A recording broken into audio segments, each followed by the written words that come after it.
चलिए, जितने भी हमारे संविदा कर्मी साथी हैं उनको अब लगातार खुशखबरी मिलने शुरू होगी। साथियों, बिहार में इलेक्शन का जो माहौल है उसके साथ साथ संविदा कर्मियों के लिए कुछ अच्छी खबर अब बार बार निकल करके सामने आ रही है। आप लोग को पता है 11 तारीख को दूसरे चरण का मतदान होना है और 14 तारीख को उसकी गिनती हो जाएगी। और जैसे ही गिनती होगी खत्म, सरकार बनने के आसार बनेंगे, उसी के साथ साथ बिहार में एक नई जोश, नई उमंग दिखता हुआ नजर आएगा, जैसा माहौल पता चल रहा है चारों तरफ से। खैर, सरकार की नीति बनी, लगातार लोग अपनी अपनी दावेदारी पेश कर रहे हैं। अब सवाल उठता है संविदा कर्मियों का।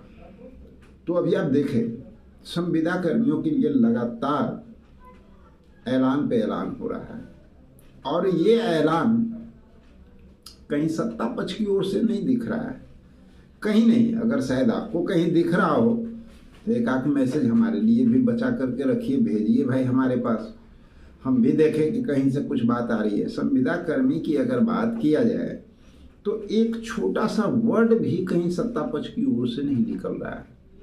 ये हम नहीं सोच भी नहीं सकते हैं कि जब सत्ता पक्ष सरकार में आएगी तो हमारे लिए क्या करेगी, क्योंकि कोई वैसी बात आ ही नहीं रही है। सत्ता पक्ष हमेशा बहुत पीछे चले जाती है। पिछली कहानी यानी सिर्फ और सिर्फ कहानी गढ़ के लोगों को सुनाया जाता है, लेकिन कोई भविष्य का निर्माण संबंधित कोई चर्चा कहीं नजर नहीं आता है। ये नहीं होता है कि आगे का रोड मैप क्या होगा और क्या जो है आपको मिलने जा रहा है। संविदा कर्मियों के साथ हमेशा क्या हुआ है ये किन्हीं से छुपा हुआ नहीं है। संविदा कर्मी जब भी अपने अधिकार और अपनी मांग के लिए गए हैं सरकार के पास, तो सत्ता में मग चूर, ईगो से परिपूर्ण वो सरकार बस एक का, या तो हमारे संविदा कर्मी साथियों का नौकरी खा गई या उन्हें जो है बाहर का रास्ता दिखा दी या उनके ऊपर लाठीचार्ज कर दी। इसके सिवा तो कुछ वैसा देखने को मिला नहीं। हाँ, कुछ मिला अल्प मानदेय वृद्धि। चूंकि अल्प मानदेय वृद्धि में इस महंगाई के दौर में जो मानदेय वृद्धि है, क्या उससे कोई भी संविदा कर्मी साथी हमारे खुश हैं? हमें तो नहीं लगता है कि इन्हीं के अंदर कोई खुशखबरी है या कोई खुशी है, और न ही कोई उम्मीद जाग रहा है। एक उम्मीद होता है ना, एक उम्मीद भी नहीं। तो अब सवाल उठता है कि उम्मीद कहाँ? तो जहाँ से कोई आश्वासन मिले, जहाँ से आपके लिए काम करने की बात कही जाए, बाद में क्या होगा हम नहीं जानते भाई, लेकिन अगर कोई कह रहा है कि आपके लिए हम हैं, तो उम्मीद तो वहीं बांधा जा सकता है ना। यानी उसके सिवा और हम किधर देख सकते हैं? सिंपल फंडा है। तो सवाल उठता है कि संविदा कर्मियों के लिए लगातार ऐलान पे ऐलान हो रहा है, विपक्ष की ओर से लगातार ऐलान हो रहा है। कल भी आप सुने थे, उसके पहले भी हम वीडियो में बता चुके हैं आप लोगों के लिए। और आज चूंकि आप लोग जान रहे हैं कि 9 तारीख को जो है चुनाव का प्रचार समाप्त हो जाएगा।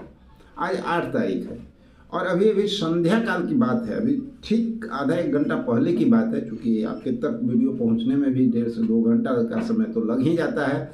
इसमें बहुत सारे प्रोसेस होते हैं जिसको पूरा करने के बाद ही आप लोग तक पहुंचाया जाता है।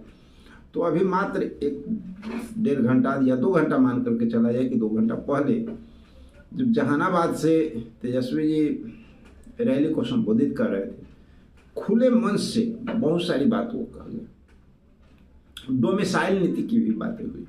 तो हमें लगता है कि सबसे पहले उनका जो स्पीच है ना, उसको सुन लीजिए, उसके बाद हम लोग थोड़ा सा बात कर लेते हैं। पेंशन को 1500 रुपए करेंगे और जो हमारे किसान भाई सिंचाई के लिए बिजली का इस्तेमाल करते हैं, उन सभी किसान भाइयों के लिए सिंचाई के लिए जो बिजली इस्तेमाल होगा उसको तेजस्वी फ्री कर देगा। जो भरोसा तेजस्वी पे आपने जताया है, आप देखिएगा सूद समेत तेजस्वी वापस 18 को हम लोग रख लेंगे और उसके बाद टकाटक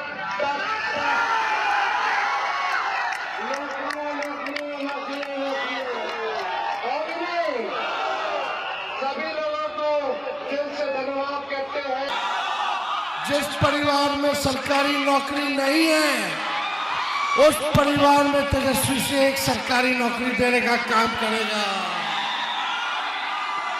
नौकरी के लिए तैयार है कि नहीं है?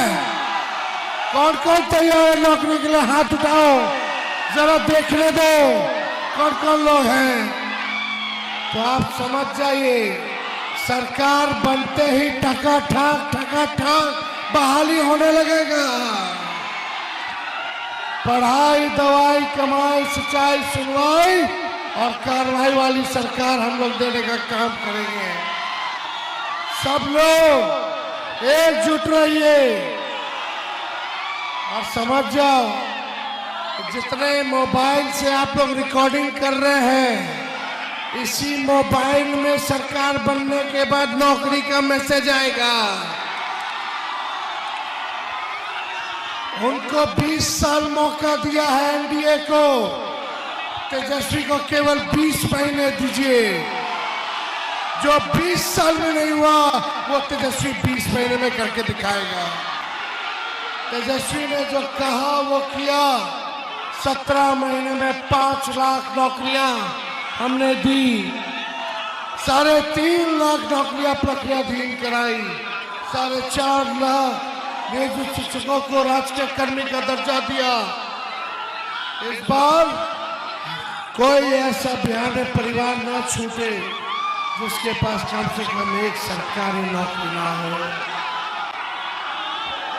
तेजस्वी जो कहता है करता है। उम्र कच्ची है पर जुबान हमारी पक्की है। नौकरी वाला सरकार चाहिए, नौकरी वाला सरकार चाहिए। यहाँ मैं माताओं बहनों को बड़ी संख्या में देख रहा हूं। माताएं बहनें, 14 जनवरी का तारीख लिख लीजिए, जिस दिन दही चूड़ा खाया जाता है, मकर संक्रांति है। उस दिन माई बहन मान योजना के तहत 1 साल का 30,000 रुपया आपके खाते में तेजस्वी डालेगा। 500 रुपया गैस कर दिया जाएगा, 1500 रुपया पेंशन कर दिया जाएगा। जितने किसान भाई सिंचाई के लिए बिजली का इस्तेमाल करते हैं, तेजस्वी सिंचाई का जो बिजली इस्तेमाल होगा उसको फ्री कर देगा। और तेजस्वी सबको साथ लेके चलेगा, चाहे कोई जाति के हमारे भाई हो, चाहे कोई धर्म के हो।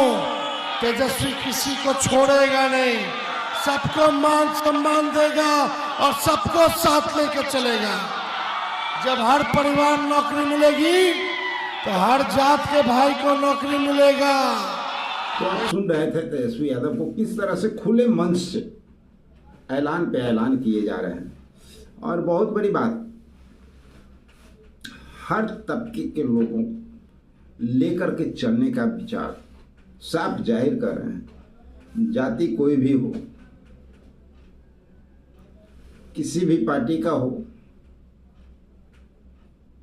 अमीर हो गरीब हो, इससे कोई मतलब नहीं है। सब लोगों को हम लेकर के चलेंगे, ऐसी बात कही जा रही है। नौकरी देने की बात तो सिंपल बात है भाई, आप सभी लोग जानते ही हैं। डोमिसाइल नीति लागू करने की बात, अगर डोमिसाइल नीति लागू होता है तो उससे बिहार वासियों को कितना बड़ा फायदा होगा आप समझ रहे हैं।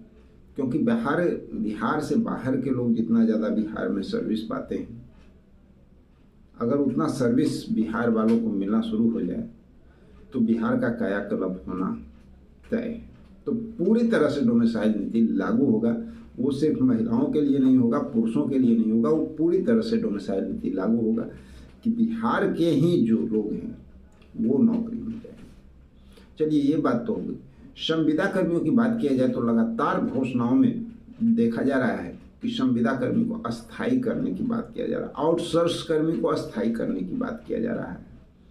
एएनएम का भी जिक्र आता है, ऐसी बात नहीं है एएनएम का नहीं आता है, आशा का भी आता है, आंगनबाड़ी का भी जिक्र आता है, वार्ड सचिव का जिक्र आता है, ग्राम कचहरी का जिक्र आता है, आपको संख्या की स्वयंसेवक की बात, जिन लोगों को हटाया दिया गया है, सब लोगों की बातें हैं। अब लोग कहेंगे कि सर ये बात कैसे, आप थंबनेल देखिए, हम बहुत सारा नाम दिए हैं, उन सब की बात है। और वो सब की बात कैसे है मैं बताता हूँ। सिर्फ बोलने की बात नहीं है, जब हम लोग जानकारी निकलते हैं, जब हम लोग कहीं बात करते हैं, तो वो सारी बातें निकल करके सामने आती है। परिचारी की भी बात है, मीटर रीडर की भी बात है, सब लोग की बात निकल करके सामने आ रही है। और सभी संविदा कर्मियों के लिए सारा रोड मैप तैयार हो रहा है, ऐसी जानकारी मिल रही है। और ये सिर्फ हर जैसे 45 विभाग, अब आप एग्जाम्पल के तौर पे ले लीजिए कि 45 विभाग और उस विभाग में कई अलग अलग पद, सबका सिर्फ नाम लेना अगर शुरू किया जाए तो हमें नहीं लगता है कि कोई भी लीडर हो उतना नाम गिना पाएगा। मुश्किल हो जाता है, बहुत लंबा समय सिर्फ नाम लेने में समय कट जाता है। इसी कारण बस सिर्फ ये बोला जाता है कि सभी संविदा कर्मियों को स्थायीकरण किया जाए, तो सबका नाम वहाँ पर शामिल किया जा रहा है। कस्तूरबा गांधी बालिका के जो कर्मचारी हैं उनका भी नाम आ रहा है निकल करके। तो साथियों, कहीं ना कहीं